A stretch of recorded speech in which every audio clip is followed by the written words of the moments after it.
Bienvenue. Alors, comment est-ce qu'on s'y prend pour enseigner une langue étrangère à des millions d'enfants? Et pas seulement pour qu'ils la parlent, non, mais pour qu'elle façonne leur avenir. Aujourd'hui, on va décortiquer le plan assez ambitieux du Maroc pour l'enseignement du français, un modèle qui, vous allez voir, est plein de surprises. Voilà, la question de départ, c'est celle-ci. L'objectif, ce n'est pas la grammaire pour la grammaire, c'est de forger une vraie compétence pour la vie. Mais comment un pays entier peut-il s'organiser pour relever un défi pareil? C'est exactement ce qu'on va découvrir ensemble. Pour bien comprendre cette approche, il faut d'abord avoir un acronyme en tête. FLE pour Français Langue étrangère. C'est tout simplement le nom du cadre officiel qui structure l'enseignement du français dès l'école primaire au Maroc. C'est la base de tout. Et ce qui est vraiment fascinant ici, c'est que le point de départ, ce n'est pas une liste de vocabulaire ou des règles de conjugaison. Pas du tout.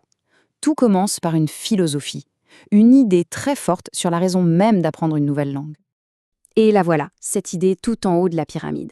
Apprendre le français, ce n'est pas juste pour être capable de commander un café. L'ambition est bien plus grande. Il s'agit de former un citoyen, c'est-à-dire une personne ancrée dans sa culture, bien sûr, mais en même temps ouverte sur le monde.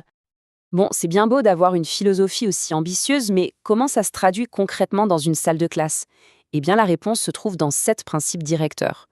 On peut voir ça comme l'ADN même de tout le programme. Le système entier, donc, repose sur ces 7 piliers. Chaque activité, chaque exercice, tout est pensé à travers ce prisme. Allons voir les plus importants. Le premier principe, et c'est le plus important, découle directement de la philosophie qu'on vient de voir. L'élève n'est pas juste un apprenant, c'est un futur citoyen.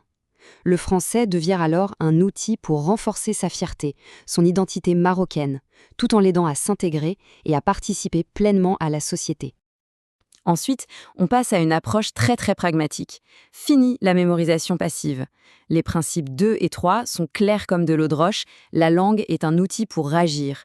On apprend le français non pas en récitant des leçons, mais en réalisant des projets concrets, en résolvant des problèmes. Bref, on apprend en faisant.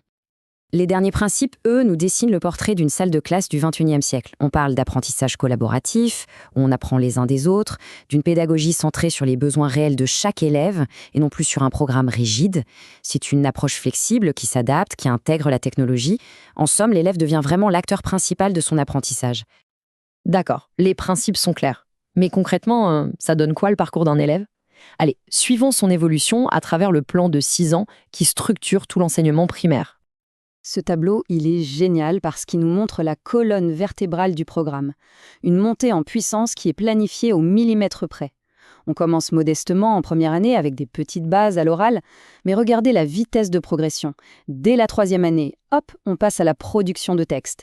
Et à la fin du parcours, l'objectif, ce n'est rien de moins que l'argumentation. Chaque étape construit la suivante. L'idée, c'est de ne jamais laisser personne derrière. Et cette citation, tirée des directives officielles, résume parfaitement l'ambition finale. Il ne s'agit pas de savoir répéter quelques phrases toutes faites, mais de maîtriser le français comme un véritable outil de communication. Être capable de raconter, de décrire et même de convaincre. La nuance est énorme, vous vous en doutez. On a vu la grande stratégie sur 6 ans. Maintenant, on va zoomer au niveau microscopique, la leçon. Comment est-ce que ces grands objectifs sont appliqués, heure après heure, dans la salle de classe? Voici la mécanique de chaque leçon. C'est toujours la même structure, en 4 temps. C'est un vrai rituel pédagogique. D'abord, observation et découverte. Puis, compréhension. Ensuite, application et transfert. Et enfin, évaluation et soutien. Cette répétition, ce n'est pas un hasard. Ça offre un cadre hyper sécurisant et prévisible pour les élèves et un guide fiable pour les enseignants. Pour tout ce qui est oral, tout repose sur un cycle continu entre 2 compétences. D'un côté, on a la compréhension orale, la CO, savoir écouter et comprendre. Et de l'autre, la production orale, la PO, savoir s'exprimer. En fait, l'une nourrit l'autre. On écoute pour apprendre à parler, et en parlant, on apprend à mieux écouter. C'est une boucle d'apprentissage qui ne s'arrête jamais. Alors, que retenir de toute cette plongée? Si on prend un peu de recul, on voit une architecture qui est assez impressionnante, il faut le dire. Tout est connecté. La grande philosophie du départ, les principes directeurs, le plan sur 6 ans et même la structure de chaque petite leçon.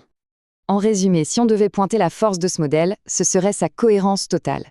Une vision claire, ça donne du sens à l'apprentissage. Un parcours progressif, ça garantit la compétence. Et une structure de leçon solide, ça assure que la théorie devienne une réalité. Chaque pièce de l'engrenage est parfaitement à sa place. Et on termine avec une question un peu plus large. Au-delà du cas de l'enseignement du français au Maroc, cette approche, qu'il y ait une vision, des principes, un plan à long terme et une pratique quotidienne structurée, est-ce qu'elle ne contient pas finalement des leçons universelles sur la meilleure façon de construire n'importe quelle compétence?